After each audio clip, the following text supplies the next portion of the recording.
Shalom, selamat pagi saudara-saudara dimanapun berada. Mari kita satukan hati kita. Kita mau sembah Dia pada pagi hari ini dengan segenap hati kita, dengan segenap jiwa kita.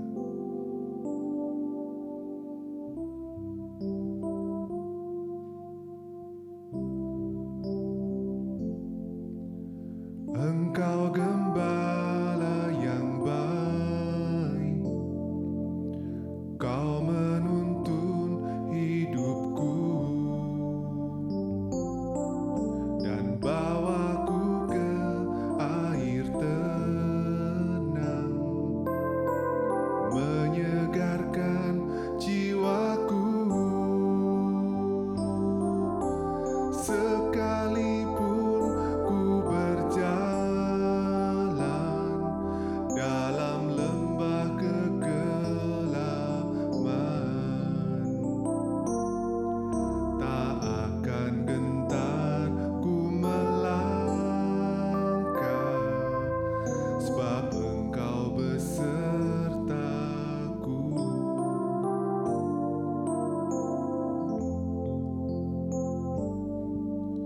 Engkau gembala yang baik, Kau menuntun hidupku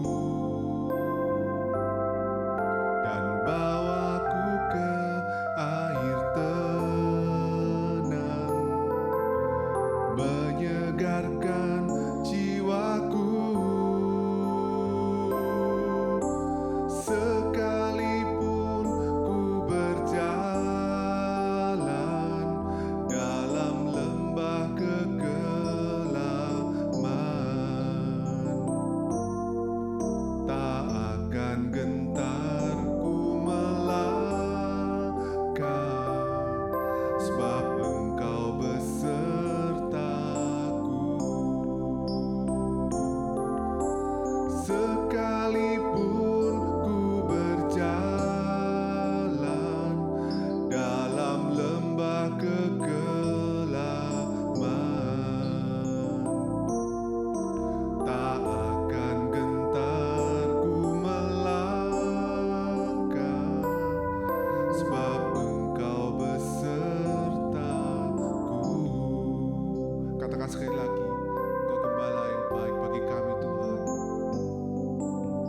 Engkau gembala yang baik, Kau menuntun hidupku dan bawaku ke air tenang, menyegarkan jiwaku. Sekalipun ku berjalan dalam lembah kegelapan, tak akan gentar ku melangkah, sebab Engkau besertaku. Sekalipun ku berjalan dalam lembah kegelapan,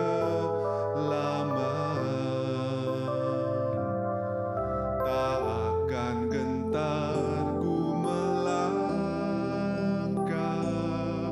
sebab Engkau besertaku. Dan sekalipun ku berjalan dalam lembah kegelapan,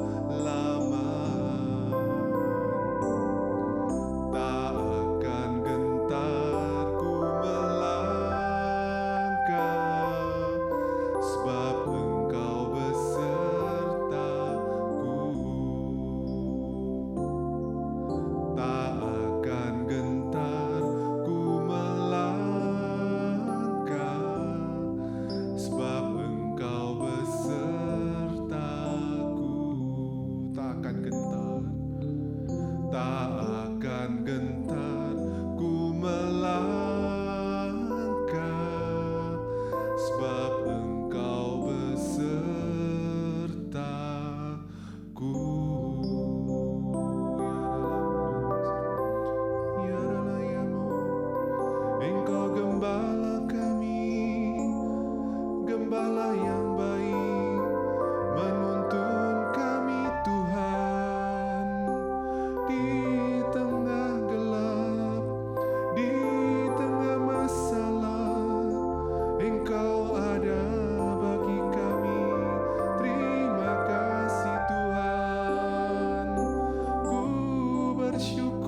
bersyukur dan berterima kasih Tuhan, karena anugerah-Mu begitu besar dalam kehidupan kami.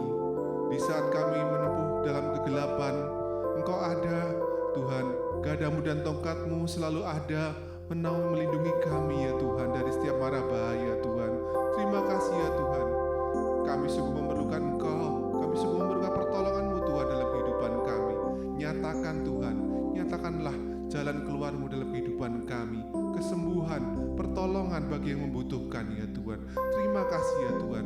Kau boleh pakai sabda dan firman pada pagi hari ini ya Tuhan, untuk menguatkan iman kami, untuk selalu dapat berharap dan bersandar kepadamu. Terima kasih ya Tuhan.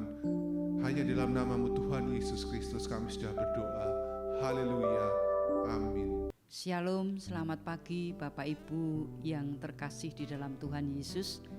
Di pagi hari ini mari kita akan mengawali semua kegiatan kita dengan beralaskan firman Tuhan. Dan hari ini masih di dalam tema yang sama, yaitu memenangkan jiwa bagi Kristus. Kita akan baca bersama-sama di dalam 1 Petrus 1 ayat 8 dan 9. Sekalipun kamu belum pernah melihat Dia, namun kamu mengasihinya. Kamu percaya kepada Dia, sekalipun kamu sekarang tidak melihatnya. Kamu bergembira karena sukacita yang mulia dan yang tidak terkatakan, karena kamu telah mencapai tujuan imanmu, yaitu keselamatan jiwamu. Bapak, Ibu, dan saudara-saudara yang dikasihi Tuhan, hidup beriman itu berarti hidup yang penuh percaya kepada Tuhan Yesus. Dan orang yang beriman itu yakin mesti di dalam kehidupannya itu menaruh kepercayaan kepada Tuhan, sekalipun belum pernah melihat Tuhan Yesus. Sebab iman adalah dasar dari segala sesuatu yang kita harapkan dan bukti dari segala sesuatu yang tidak kita lihat. Nah, dengan demikian, iman merupakan jaminan kehidupan bagi orang-orang percaya, yaitu jaminan kehidupan di dalam Tuhan Yesus.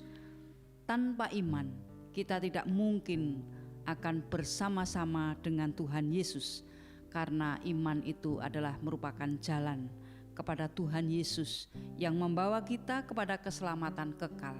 Dan keselamatan itu adalah bersama-sama dengan Allah Bapa di rumah yang kudus yang kekal selama-lamanya.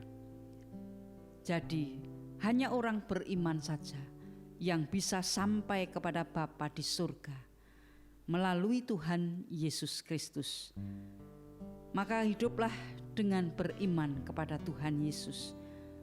Jangan abaikan, apalagi jangan gadaikan imanmu. Bapak, Ibu, dan saudara-saudara yang dikasihi Tuhan, di dalam Yohanes 20 ayat 29, kata Yesus kepada Thomas, "Karena engkau telah melihat aku, maka engkau percaya. Berbahagialah mereka yang tidak melihat namun percaya." Hal ini dikatakan kepada Thomas oleh Tuhan Yesus sebelum Tuhan Yesus naik ke surga. Kepada Thomas, ketika Thomas sebelum menjamah atau mencucukkan tangannya di lubang tangan Tuhan Yesus, dia tidak akan percaya. Tetapi orang yang beriman adalah orang-orang yang paling bahagia dan sukacita, sekalipun kita itu tidak melihat. Artinya iman kita adalah iman yang mencapai sebuah tujuan, yaitu keselamatan jiwa. Sekalipun kita belum melihat Tuhan, namun kita mengasihi, kita percaya kepada Tuhan Yesus, dan kita ini di dalam kehidupan yang berbahagia, bergembira, bersukacita, karena di situ dikatakan, karena sukacita yang mulia dan yang tidak terkatakan, karena kamu telah mencapai tujuan imanmu, yaitu keselamatan jiwamu. Jadi iman merupakan sebuah jaminan kepastian hidup oleh setiap orang percaya kepada Tuhan di dalam kehidupan kekal. Nah, keimanan ini merupakan jaminan kehidupan kekal. Karena dengan demikian kita bisa, jiwa kita terselamatkan oleh karena kuasa darah Tuhan Yesus yang kita percayai sebagai Tuhan dan Juru Selamat kita. Bapak, Ibu, dan saudara-saudara yang dikasihi Tuhan, lalu apa kaitannya dengan tema bagaimana kita ini memenangkan jiwa bagi Kristus? Sekalipun kita itu belum melihat Tuhan, namun kita percaya bahwa Tuhan Yesus itu adalah Juru Selamat kita yang menanggung segala beban hidup kita, bahkan menjamin kehidupan kita, yaitu kehidupan kekal. Tugas kita adalah bagaimana mempersembahkan jiwa-jiwa bagi Tuhan di dalam kehidupan kita yang diberi kesempatan menerima kasih Tuhan di dalam kehidupan kita sehari-hari. Maka kita harus memiliki yang namanya bagaimana hidup kita, jiwa kita di dalam proses memenangkan sebuah jiwa kepada Tuhan Yesus. Tentu karena ini jiwa itu berkaitan dengan pribadi kita, harus kita siapkan bagaimana kita menjadi seorang yang memenangkan jiwa. Bagaimana memenangkan jiwa bagi Kristus harus memiliki hal-hal yang kita miliki terlebih dahulu sebelum memenangkan jiwa orang lain yang kita persembahkan kepada Tuhan. Yang pertama, kita akan baca dari Matius 23 ayat 9 sampai dengan 10. Jangan menyebut siapa saja sebagai bapamu di dunia ini, karena satu saja bapamu, yaitu Ia yang di surga. Jangan pula kamu disebut pemimpin karena satu saja, pemimpinmu yaitu Kristus. Yang pertama, bagaimana kita memenangkan jiwa bagi Kristus? Kalau kita ini ingin menjadi seorang pemenang yang memenangkan jiwa, bukan saja kita harus bersaksi tentang Kristus, tetapi lebih dari itu, kita harus memiliki Kristus di dalam kehidupan kita. Jadi tidak hanya bersaksi, tetapi kita harus memiliki Kristus itu di dalam hidup kita. Di situ dikatakan, jangan menyebut siapa saja sebagai bapamu di dunia ini, karena satu saja bapamu, yaitu Ia yang di surga. Jangan pula kamu disebut pemimpin karena satu saja pemimpinmu, yaitu Kristus. Di sini membangun sebuah persekutuan dengan Allah yang memimpin hidup kita adalah Kristus. Itulah caranya bahwa kita ini memiliki Kristus di dalam hidup kita.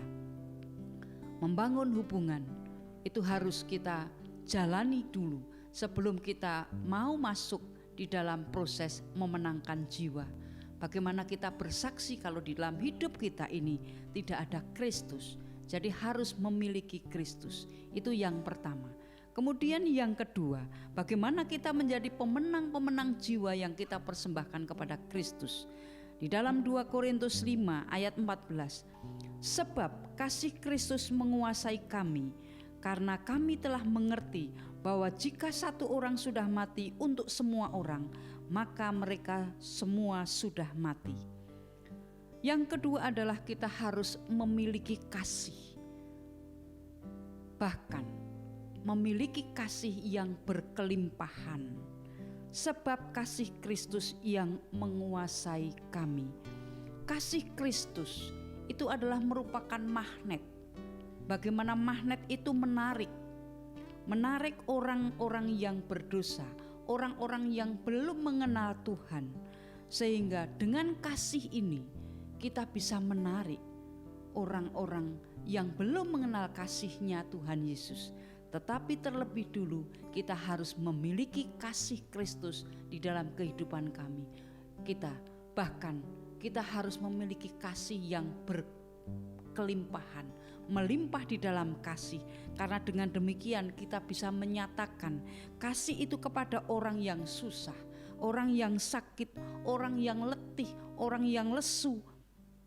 Sehingga dengan kasih itu mereka mengerti bahwa hidup ini adalah ada satu pengharapan, yaitu di dalam Kristus Yesus.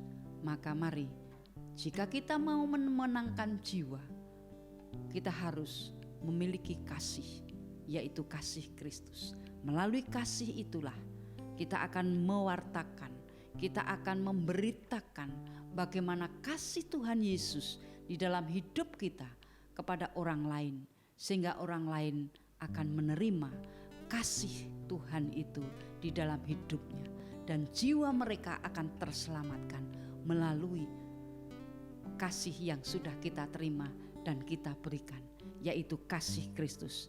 Milikilah kasih Kristus, kasih yang berkelimpahan di dalam Tuhan Yesus.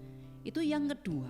Kemudian bagaimana kita menjadi orang-orang yang memenangkan jiwa bagi Kristus. Yang ketiga adalah di dalam 1 Korintus 1 ayat yang ke-30 dikatakan, tetapi oleh Dia kamu berada dalam Kristus Yesus, yang oleh Allah telah menjadi hikmat bagi kita. Ia membenarkan dan menguduskan dan menebus kita. Yang ketiga adalah kita harus memiliki hikmat Allah. Kalau kita mau memenangkan jiwa, kita harus memiliki hikmat Allah. Orang-orang yang memenangkan jiwa itu disebut orang-orang yang bijaksana. Dengan berarti hikmat Tuhan itu ada di dalam kehidupannya, dan dengan demikian apa yang dilakukan itu bukan berdasarkan pemikirannya sendiri, kemampuannya sendiri, kekuatannya sendiri, tetapi apa yang dilakukan untuk memenangkan jiwa itulah adalah hikmat yang datangnya dari Tuhan. Karena di situ dikatakan, Ia membenarkan dan menguduskan dan menebus kita. Tanpa hikmat Tuhan, kita tidak bisa berbuat apa-apa. Jadi mari kita, sebelum kita mau masuk di dalam pekerjaan Tuhan untuk memenangkan jiwa, kita harus memiliki yaitu hikmat Tuhan. Dan hikmat Tuhan itu hanya diberikan kepada kita yang mengundang Roh Kudus di dalam kehidupan kita, memimpin, menuntun di dalam setiap kehidupan kita, sehingga kita bisa melakukan pekerjaan yang sudah diberikan kepada kita oleh Tuhan, yaitu memenangkan jiwa. Kemudian yang berikutnya, bagaimana kita memiliki keberanian untuk memenangkan jiwa yang kita persembahkan kepada Kristus. Kita memang harus memiliki sebuah kewaspadaan, tetapi kita harus memiliki sebuah kerajinan di dalam pelayanan akan pekerjaan Tuhan. Di dalam 2 Tesalonika 3 ayat yang ke-10, sebab jika waktu kami berada di antara kamu, kami memberi peringatan ini kepada kamu, jika seorang tidak mau bekerja, janganlah ia makan. Orang yang mau memenangkan jiwa harus mau melayani pekerjaan Tuhan. Orang yang malas tidak bisa dipakai Tuhan. Bahkan firman Tuhan mengatakan bahwa orang yang malas itu tidak patut diberi makan. Tuhan Yesus sudah memberikan contoh kepada kita. Tuhan Yesus rajin, Dia bekerja keras. Banyak sekali pagi-pagi ia bangun berdoa, dan sampai apapun yang dilakukan oleh Tuhan itu adalah merupakan contoh bagi kita. Ia berjalan berkilo-kilometer untuk mengabarkan Injil. Itu tandanya adalah sebuah kerajinan. Kerajinan di dalam pekerjaan Tuhan, memberitakan kabar kesukaan itu. Maka kita pun harus memiliki yang namanya kerajinan di dalam pelayanan untuk memenangkan jiwa bagi Tuhan. Bapak, Ibu, dan saudara-saudara yang dikasihi Tuhan, kalau kita mau memenangkan jiwa, hari ini kita mendapatkan sebuah pembelajaran apa yang harus kita miliki kalau kita mau terjun, mau ikut di dalam sebuah pelayanan, ambil bagian di dalam pelayanan untuk memenangkan jiwa, yaitu miliki Kristus di dalam hatimu. Bangun hubungan secara pribadi dengan Tuhan. Dan yang kedua, miliki kasih Kristus. bahkan kasih yang melimpah, supaya kita bisa menarik orang-orang yang belum mengenal kasih Kristus untuk mengenal dan akhirnya akan mengerti bahwa kasih Kristus itu adalah kasih yang menyelamatkan bagi dia. Dan yang berikutnya, kita harus memiliki hikmat Tuhan. Hikmat itu hanya kita dapat melalui pekerjaan Roh Kudus. Undang Roh Kudus di dalam setiap pelayanan, di dalam setiap pekerjaan. Apapun pekerjaan kita ambil bagian melalui hikmat Tuhan. Yang berikutnya adalah kita memang harus memiliki sebuah kewaspadaan. Tetapi ingat, kerajinan itu kita dituntut oleh Tuhan supaya kita rajin. Artinya rajin itu adalah giat. Giat di dalam melakukan segala sesuatu. Yang namanya rajin itu tidak sekali. Rajin itu adalah secara terus menerus. Secara terus menerus. Jadi yang namanya kerajinan itu tidak sekali-sekali. Tetapi secara rutin, secara terus menerus. Sehingga kita bisa ambil bagian di dalam pelayanan Tuhan. Mari kita menangkan jiwa-jiwa bagi Tuhan. Tetapi persiapkan diri kita, hati kita untuk diperlengkapi dengan kasih yang datangnya dari Tuhan. Terima kasih. Mari kita berdoa. Terima kasih Tuhan, waktu-Mu adalah waktu yang terindah. Kami mengerti Tuhan, segala pekerjaan kami tanpa penyertaan-Mu tidak akan dapat kami lakukan. Oleh karena itu Tuhan, pagi hari ini kami mengundang Engkau untuk masuk dalam setiap pekerjaan kami Tuhan. Terlebih Engkau panggil kami untuk melayani-Mu Tuhan, di dalam pekerjaan-Mu Tuhan, untuk memberitakan kabar kesukaan. Tuhan, Engkau perlengkapi kami dengan kasih-Mu Tuhan, dengan kekuatan yang datang dari Engkau Tuhan, hikmat-Mu Tuhan, dan beri kami roh kerajinan, supaya kami mengerti bahwa kami ini tidak ada apa-apanya kalau tidak Engkau tuntun. Terima kasih Tuhan, kami serahkan kegiatan kami hari ini di dalam tangan kasih Tuhan. Di dalam nama Tuhan Yesus kami berdoa. Terima kasih Tuhan, haleluya, amin.